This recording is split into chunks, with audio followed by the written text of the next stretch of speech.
하나님의 말씀을 다 실 수가 없어서 내용의 핵심적인 부분인 4장 8절부터 37절까지 주보에 실었습니다. 여러분들과 함께 교독을 하도록 하겠습니다. 제가 먼저 16절부터 말씀을 봉독하도록 하겠습니다. 엘리사가 이르되 한 해가 지나 이때쯤에 네가 아들을 안으리라 하니 여인이 이르되 아니로소이다. 내 주 하나님의 사람이여 당신의 계집종을 속이지 마옵소서 하니라. 여인이 하여 해가 지나 이때쯤에 엘리사가 여인에게 말한 대로 아들을 낳았더라. 그 아이가 자라매 하루는 추수꾼들에게 나가서 그의 아버지에게 이르렀더니 그의 아버지에게 이르되 내 머리야 내 머리야 하는지라. 그의 아버지가 사람에게 말하여 그의 어머니에게 데려가라 하니 곧 어머니에게 데려갔더니 낮까지 어머니의 무릎에 앉아 있다가 죽은지라. 그의 어머니가 올라가서 아들을 하나님의 사람을 시선에 두고 문을 닫고 나니라. 그 남편을 불러 이르되 청하건대 사한 한 명과 나귀 한 마리를 내게 보내소서. 내가 하나님의 사람에게 달려갔다가 돌아오리다 하니 엘리사가 집에 돌아오니 아이가 죽었는데 자기의 시선에 눕혔는지라. 들어가서는 문을 닫으니 두 사람뿐이라. 엘리사가 여호와께 기도하고 아이에게 올라 엎드려 자기의 입을 그 입에 자기의 눈을 그의 눈에 자기의 손을 그의 손에 대고 그의 몸에 엎드리니 아이의 살이 살짝 따뜻하더라. 엘리사가 내려서 집 안에서 한 번 이리저리 다니고 다시 아이 위에 올라 엎드리니 아이가 7번 재치게 하고 눈을 뜨는지라. 엘리사가 게하시를 불러 저 순 여인을 부르라 하니 곧 부름에 여인이 들어가니 엘리사가 이르되 다 같이 봉독하도록 하겠습니다. 여인이 들어가서 엘리사의 발 앞에서 땅에 엎드려져 절하고 아들을 안고 나간다. 아멘.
주님 안에 있네. 나의 숨쉬는 순간들도 내 모든 삶의 걸음 주 안에 내 길도 주 안에 나의 숨쉬는 순간들도 Say la la la la la la la la la la la la la la la la la la 내 모든 삶의 행동 주님 안에 있네. 나의 숨쉬는 순간들도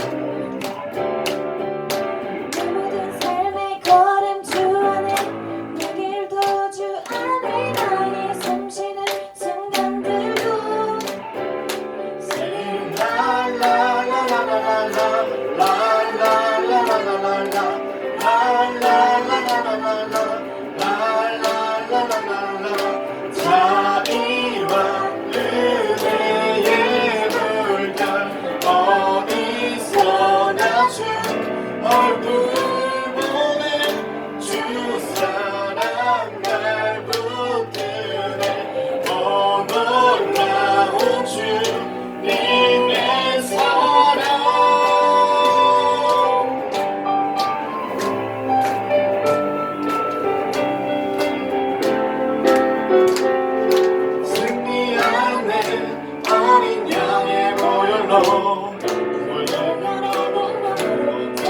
소리가 승리하네 어린 양의 보혈로 주 내게 승리 주셨네 승리하네 어린 양의 보혈로 보혈의 능력으로 소리가 승리하네 어린 양의 보혈로 주 내게 승리 주셨네 주 내게 승리 주셨네 주 내게 승리 주셨네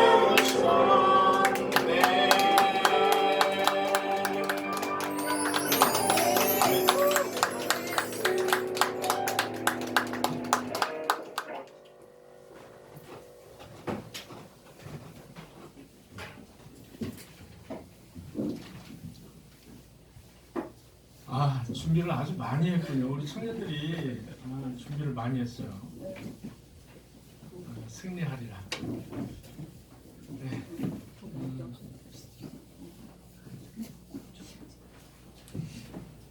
오늘은 2020년 새해 첫 주일을 맞이했습니다. 여러분 앞에 계신 분, 옆에 계신 분, 뒤에 계신 분하고 한번 인사를 나누도록 하겠습니다. 새해도 하나님의 은혜가 충만하시기를 원합니다. 성숙한 믿음을 가집시다. 네. 오늘 이렇게 오래간만에 뵙는 얼굴들도 여러분 계시고 또 못 나오시는 분도 많으시네요. 오늘 새해 첫 주라서 오늘은 여러분과 수냄 여인의 믿음을 본받아서 라는 제목으로 여러분과 함께 말씀을 나누고자 합니다. 새해 첫 주의 말씀을 무엇으로 할까? 가장 많이 제가 고민을 했던 것 같습니다. 가장 많이 여러분과 어떤 말씀으로 말씀을 나눌까? 정말 고민을 많이 하다가 여러분들이 인터넷 치면은 뭐 얼마든지 말씀이 많이 있지 않습니까? 다른 특별한 것이 없구나. 올해는 더욱더 좀 믿음을 한 단계 성숙하는 그런 계기로 우리가 삼아보자. 그런 의미에서 수냄 여인을 본받는 그런 믿음에 대해서 여러분과 말씀을 나누고자 했습니다. 수냄 여인. 이 수냄 여인 사건은 여러분들이 읽어보셨듯이 BC 850년경 사건입니다. BC 850년 여러분들 대충 BC 850년경으로 거슬러 올라가 보시기 바랍니다. 북이스라엘 그 당시에는 남쪽에는 유다가 있었고요. 이스라엘에 두 가지가 나눠져 있었습니다. 나라가 유다가 있었고 북쪽에는 이스라엘이 있었습니다. 그래서 남유다 북이스라엘 이렇게 명명을 했습니다. 이 사건은 북이스라엘 그러니까 수도는 사마리아 여러분 들어보셨죠? 사마리아가 수도였습니다. 북이스라엘의 수도 사마리아. 거기보다 더 위쪽에 올라가야 됩니다. 이 수넴이라는 곳은 더 위쪽에 올라가면 수넴이라는 곳이 있습니다. 수넴이 있고 그 다음에 수넴에서 한 40km 지점으로 대서양 쪽으로 이 블레셋 쪽으로 쭉 가면은 바로 갈멜산이 있습니다.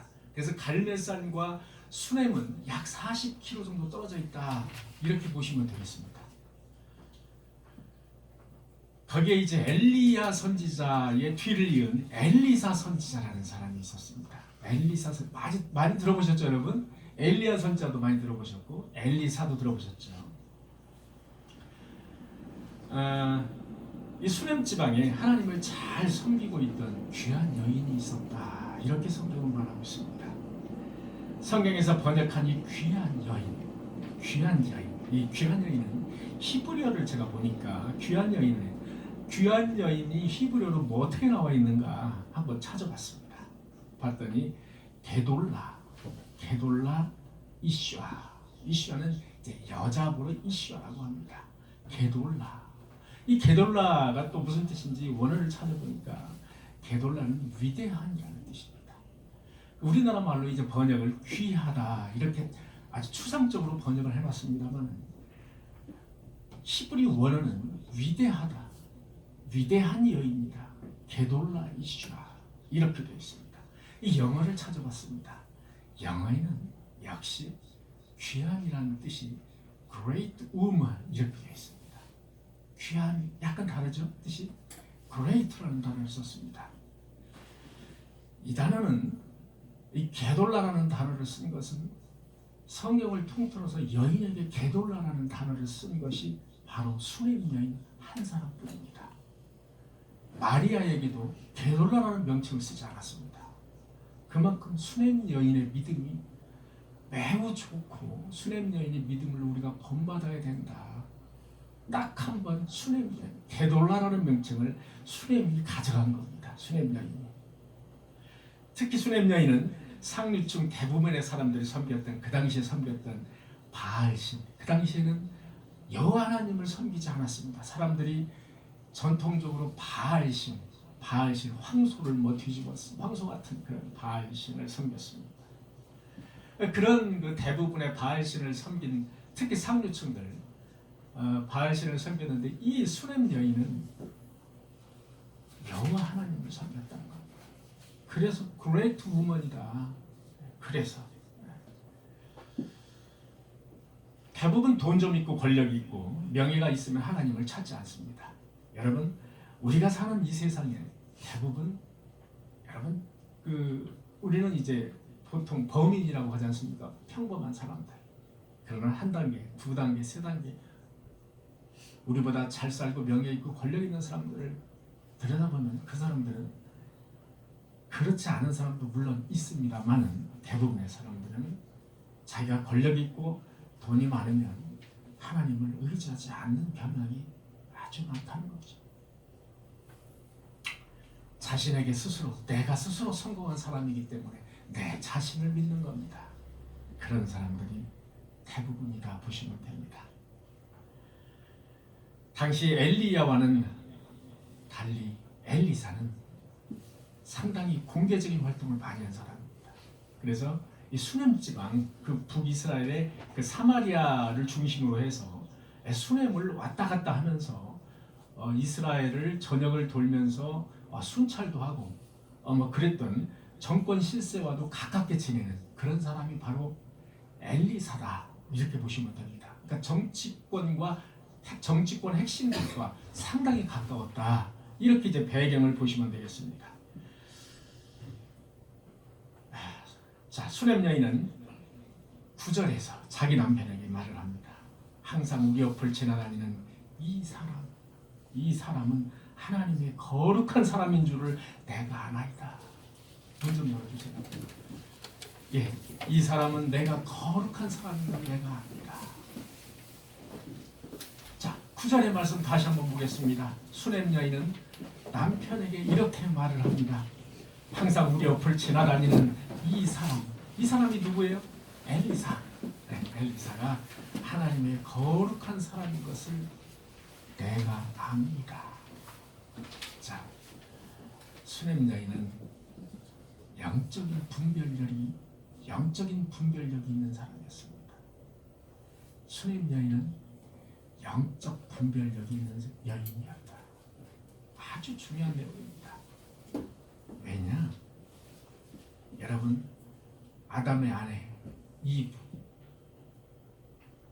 영적 분별력이 있었나요? 만약에 하와가 영적 분별력이 있었다면 어떻게 되었을까요? 자, 욥의 아내가 영적 분별력이 있었습니까? 욥의 아내 욥에게 뭐라고 했습니까? 저주하고 여호와 하나님을 저주하고 죽어라. 여러분, 그러나 영적 분별력이 있었던 여인도 있었습니다. 여러분, 본디오 빌라도의 아내 영적 분별력이 조금 있었습니다. 그래서 빌라도에게 경고를 합니다. 그 다음날 아침에 내가 꿈이 좀 이상하다. 꿈이 좀 안 좋다. 당신 행동 조심해라. 빌라도가 자기 아내의 말을 들었다면 빌라도 총독이 지금 성경에서 그런 사람으로 취급이 되지 않았을 거란 얘기죠. 수렘 여인이 훌륭한 까닭은 그 여인에게 영적인 분별력이 있었다. 엘리사를 알아보는 영적인 분별력이 있었다는 겁니다. 여러분들, 이 구절에, 우리가 읽었던 구절의 핵심 중에 하나가 바로 이 부분입니다. 영적인 분별력을 가져라는 겁니다. 일반적으로 여자는 남자보다 영적으로 미혹에 더 쉽게 넘어간다고 합니다. 제가 여자가 되보지 않아서 잘 모르겠습니다만 일반적으로. 그래서 새해가 되면 점집이 성황을 이룬다고 하죠. 여러분, 요즘 점집이 성황을 이루는 거 아십니까? 제가 강남 터미널 지하상가를 가봤습니다. 예전에는 그런 일이 없었는데 지하상가에 일정 거리마다 점을 치는 점집들이 일정 거리마다 있는 거 여러분 보셨나요? 일정 거리마다 점을 치는 집이 있습니다. 아예 그 코너가 마련이 되어 있어요. 그래서 거기에 사람들이 들어가서 점을 치는데 거의 한두 사람씩 들어있어요. 되게 많습니다. 쫙 있는데 일정 거리마다 점 치는 집들이 있어요. 점을 치는 그 사람이 대부분 여자였습니다. 여자였고 들어가서 있는 손님도 대부분이 남자가 아니고 여자였다. 여자가 대체적으로 좀 영적인 그런 미혹에 더 쉽게 넘어간다는 사실은 디모데전서 2장 14절에 보면 이렇게 나와 있습니다. 아담이 속은 것이 아니고 여자가 속아 죄에 빠졌습니다. 이렇게 나와 있습니다. 여러분, 저는 여자를 폄훼할 생각은 전혀 없습니다. 우리 여자 집사님들, 여자 권사님들 폄훼할 생각이 전혀 없고 성경에 이렇게 나와 있다고 말씀을 드리는 겁니다. 수렘 여인은 종교 사기꾼들과 거짓말쟁이들에게 속지 않았고, 그리고 우상을 섬기지 않았고, 하나님의 사람 엘리사가 나타나자 곧장 저 사람이 영의 사람이다, 영적인 사람이라는 것을 알아본 겁니다. 왜? 수렘 여인이 영적인 사람이었기 때문에 그렇다는 겁니다. 저 여러분들도 하나님의 사람이 되시기를 간절히 축원합니다. 영적으로 분별력이 있는 수렘 여인과 같은 영적으로 분별력이 있는 사람이 되시기를 축원합니다. 그를 위하여 작은 방을 담 위에 만들고 침상과 책상과 의자와 촛대를 설치해 줬습니다. 누구에게? 엘리사에게. 이스라엘의 방 구조는 이렇다고 합니다. 1층에는 동물을 주로 키운다고 합니다. 마구간이 있다는 거죠. 동물을 주로 키워서 이렇게 햇빛이 좋을 때는 괜찮은데 약간 날씨가 꾸물꾸물한다든지 비가 오면 이 냄새가 엄청 심하다고 합니다. 그래서 여러분, 다락방이나 담장 위에다가 방을 설치했다라는 그 의미는 매우 아주 좋은 곳, 냄새가 나지 않는 곳을 피해서 그 방을 설치했다, 이런 뜻과 다름이 없다고 합니다. 그래서 높으면 높을수록 냄새가 좀 덜 나기 때문에 좋은 위치다. 그래서 담장 위 다락방에다가 엘리사의 그 방을 꾸며준 겁니다.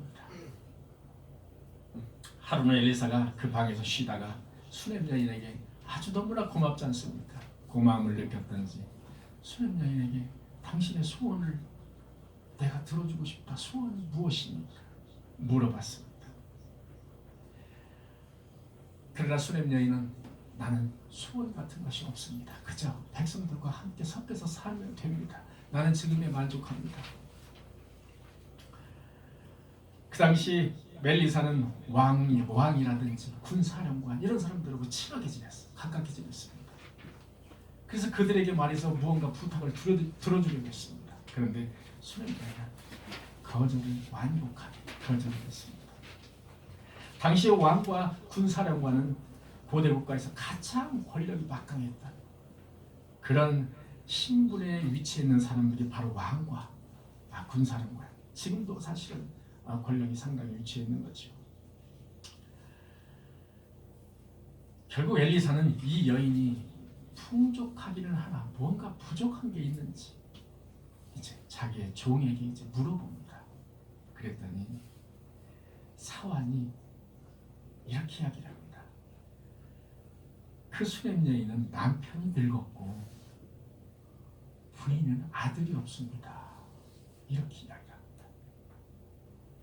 그 사실을 알고 엘리사는 이 여인에게 이렇게 말을 하죠. 내년 이맘때쯤 아들을 낳으리라. 내년 이맘때쯤 아들이 있으리라. 이렇게 그 여인에게 축복을 합니다. 물론 엘리사 여기 성경에는 나와 있지 않습니다. 성경에는 생략이 되어 있다고 봐야 됩니다. 이 말을 하기까지는 엘리사가 하나님과 교통을 하고 하나님과 소통을 하고 하나님의 허락을 받고 이런 말을 했다는 겁니다. 여러분, 선지자가 무슨 그냥 만능인 신 이거 아닙니다. 하나님이 끝이면 그냥 끝나는 겁니다. 똑같은 사람인 겁니다. 하나님이 계시를 주지 않으면 끝나는 거예요. 그 자리에서 끝나는 겁니다. 아무것도 아닙니다. 하나님의 계시를 전달받아서 백성들에게 나누어주고 알려주고 그런 역할을 하는 게 바로 선지자.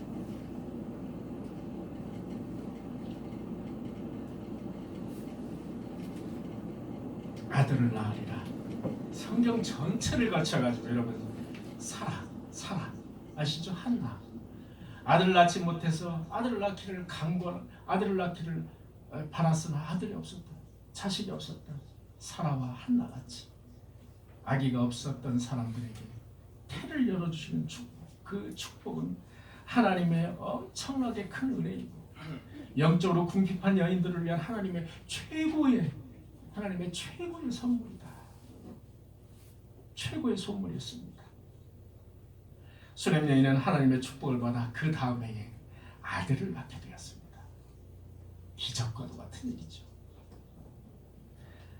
아마 수냄 여인은 세상의 모든 것을 다 얻은 기분, 그런 기분이었을 겁니다.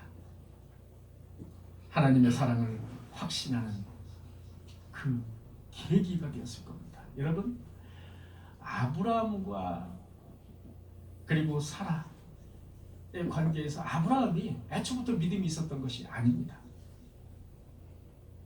아브라함이 그렇게 늦을 무렵에 아들을 낳음으로 사실은 하나님에 대한 믿음이 더욱더 곤고하게 그 믿음이 곤고해졌습니다. 아주 공고해졌어요. 왜? 하나님이 자기에 대한 약속을 지켜주신 거예요. 그만큼 이 자식에 대한 하나님의 약속과 그 열매, 그 관계는 인간에게 있어서는 매우 중요하다고 볼 수가 있는 겁니다. 역시 마찬가지로 수냄 여인은 아들을 얻음으로써 하나님에 대한 믿음이 더욱더 공고해졌다. 그런데 어느 날 잘 놀던 아들이 갑자기 아이고 머리야, 아이고 머리 아파 죽겠네, 아이고 머리야 하면서 어머니 무릎 위에서 죽는 일이 발생했습니다. 이거 어떻게 된 거예요? 이런 엄청난 일이 발생한 거예요. 여기서 믿음이 공고해졌던 수냄 여인은 어떻게 대처를 했는지 우리가 그것을 보고자 합니다. 성경은 이렇게 말합니다. 21절에 죽은 아들을 하나님의 침상에, 하나님의 사람의 침상에 두고, 여러분 21절에 이렇게 나옵니다. 죽은 아들을 하나님의 사람의 침상에 두고. 엘리사가 자던 그 방에 침상이 있겠죠. 그 침상에 죽은 아들을 뉘었다. 이렇게 성경은 말하고 있습니다. 즉 수냄 여인은 영적인 분별력도 있었지만 하나님을 향한 믿음, 즉 하나님이 아들을 나에게 주셨는데 그 아들이 이렇게 허무하게 갈 수가 없다는 겁니다. 아들이 이렇게 허무하게 죽을 수가 없다는 겁니다. 하나님이 다시 살려주실 거라는 거지. 하나님이 다시 살리실 거라는 그 믿음, 바로 그 확고한 믿음이 수냄 여인에게는 있었다는 겁니다. 그녀는 여호와께서 주신 아들의 죽음을 받아들이지 않았습니다. 아들은 하나님이 주신 선물이라는 것을 그녀는 확신하고 있었습니다.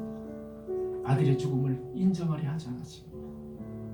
그래서 죽음에 대한 애도의식 같은 것, 이런 것을 시작하지 못하도록 아들의 몸을 엘리사의 침상에 눕혀놨습니다. 하나님께서 주신 이런 아들이 이렇게 허무하게 갈 수는 없다는 겁니다. 아마도 그 당시에 수냄녀는 이렇게 생각을 했을 겁니다. 아니야, 죽지 않았어. 우리 아들은 죽지 않았다라고 아마 확신했을 겁니다. 이것은 실로 대단한 믿음입니다. 수냄녀는 아들의 죽음을 심지어 남편에게도 알리지 않았습니다. 침착했습니다. 매우 냉정할 정도로 침착했다 이겁니다. 하나님의 사람 히브리어를 제가 찾아봤습니다. 하나님의 사람은 히브리어로 이쉬, 하나님의 하 엘로힘, 이쉬 하 엘로힘, 하나님의 사람. 하나님의 사람에게만 알린다면 다시 살려낼 수도 있을 것이라는 그 확신, 그 믿음이 수냄 여인에게는 있었다는 겁니다. 하나님만이 죽은 아들을 살려낼 것으로 확신을 했다는 겁니다. 하나님은 죽은 자도 살려내시는 능력의 하나님임을 저와 여러분들이 확실하게 믿으시기를 간절히 축원합니다.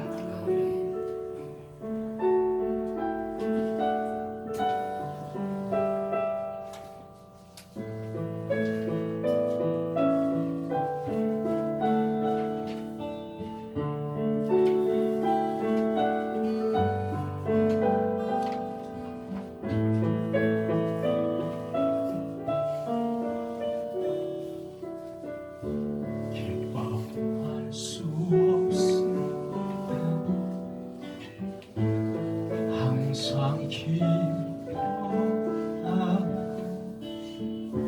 주께 기도하기를 날마다 쉬지 않고 내게 주신 모든 일에 감사하는 그것이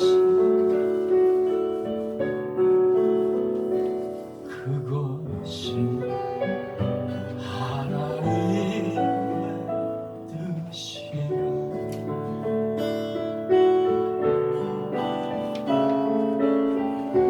기뻐할 수 없을 때도 항상 기뻐하고 주께 기도하기를 날마다 쉬지 않고 내게 주신 모든 일 감사하는 그것이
아마 수렘 여인은 이런 심정이었을 겁니다.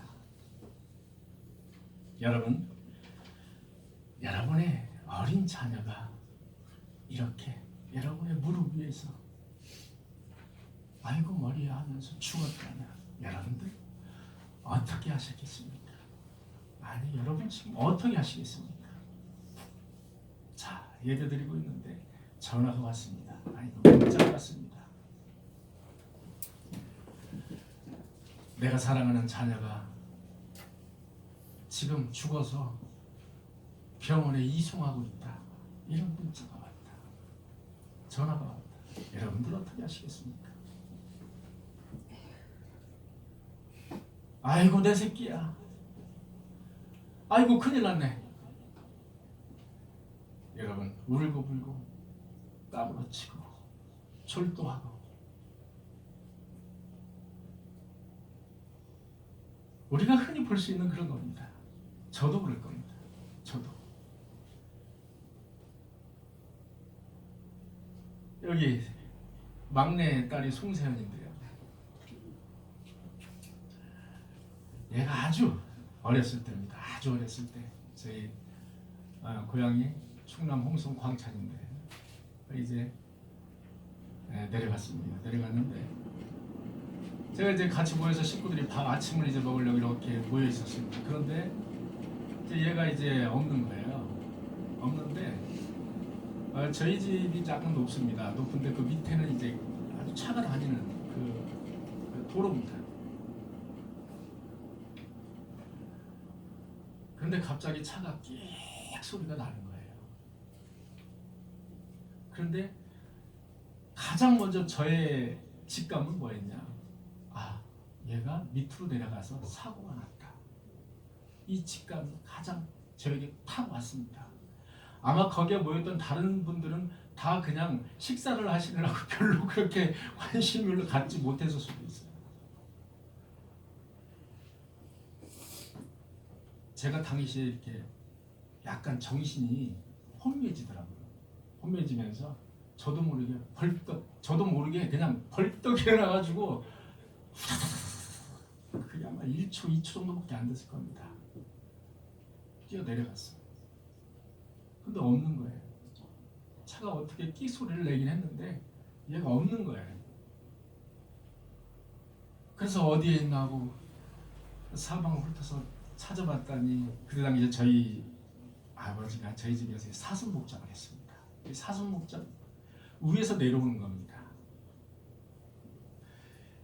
그때 만약에 교통사고를 당했다든지 그런 끔찍한 현장을 봤다면 제가 어떻게 행동을 했을 것인가. 아주 저는 눈에 아주 선하거든요. 아마 저도 수렘 여인처럼 침착하게 천만의 말씀이죠. 아마 그렇게 행동하기 어려웠을 겁니다. 하나님을 원망했으면 원망했지 이렇게 행동하기 어려웠을 것이다.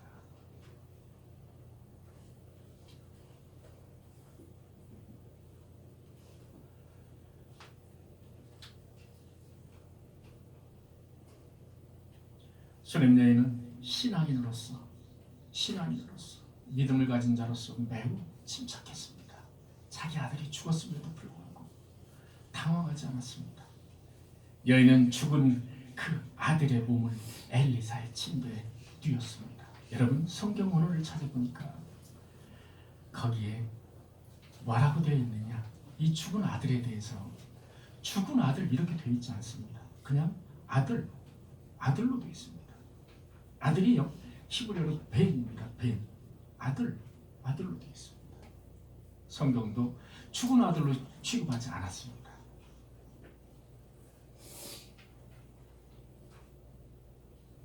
수렘 여인이 어찌 당황하지 않았겠습니까? 엄청나게 당황했겠죠. 그러나 이 여인은 그 간절함 속에서 이거를 해결할 사람은 바로 하나님의 사람뿐이다라고 본 겁니다. 하나님이라고 본 겁니다. 이걸 해결할 사람은 하나님밖에 없다고 본 겁니다. 여러분 그 간절함 속에 기적이 일어납니다. 내 아들을 살릴 사람은 하나님의 사람, 그 여호와 하나님뿐이라는 겁니다. 여러분 2020년 새해가 밝았습니다. 인생을 살면서 우리는 축복의 꽃길만 걸었으면 좋겠습니다만 인생 살다 보면 어디 그렇습니까? 굳은 일도 있고 좋은 일도 있습니다. 여러분, 택한 백성들에게도 원치 않는 일이 발생할 수 있다는 겁니다. 그것이 우리 육체의 나약함으로 인한 곤고함 또는 사업 또는 자녀 문제, 가정의 문제, 경제적인 어려움의 문제일 수도 있습니다. 그럴 때마다 우리는 신앙인으로서 수냉 여인처럼 침착하면서 지혜롭게 우선적으로 하나님을 떠올리시는 저와 여러분들이 되시기를 간절히 축원합니다. 늘 하나님과 소통하고 하나님과 의지하면서 하나님께 간구하면서 그분의 손을 꼭 잡고 동행하는 그런 한 해가 되시기를 간절히 바랍니다. 성령님을 통해서 어떤 경우든 의롭게 해결해 주시고 역사해 주실 줄 우리가 믿는 것입니다. 수냄 여인은 아들을 엘리사의 방에 눕혀놓고 남편에게도 말하지 않고 급하게 엘리사가 있던 갈멜산, 여러분 아까 말씀드렸죠. 수냄과 갈멜산의 거리는 약 40km. 당시 엘리야와 엘리사는 주로 기거하던, 주로 영적으로 활동하던 무대가 바로 갈멜산이라는 곳입니다.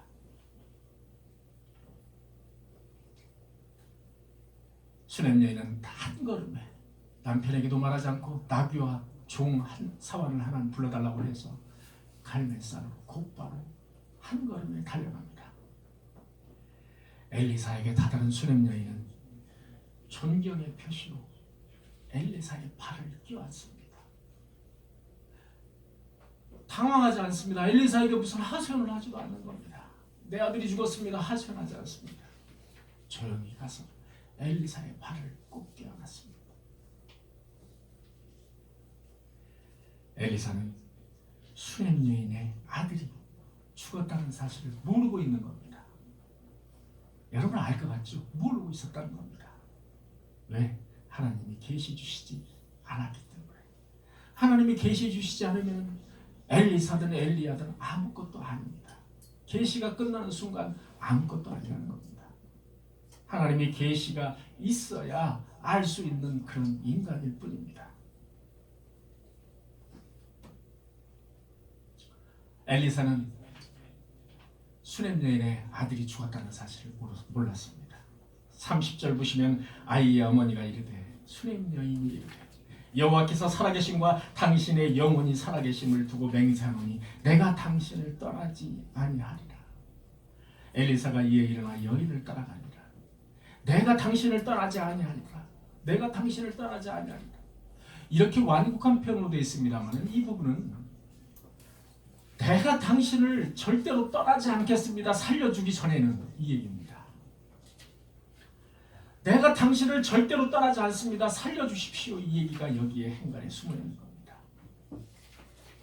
수냄 여인은 그만큼 간절했습니다. 드디어 엘리사가 자기 집으로 가서 아들을 살려주기를 간절히 원하는 그 어미의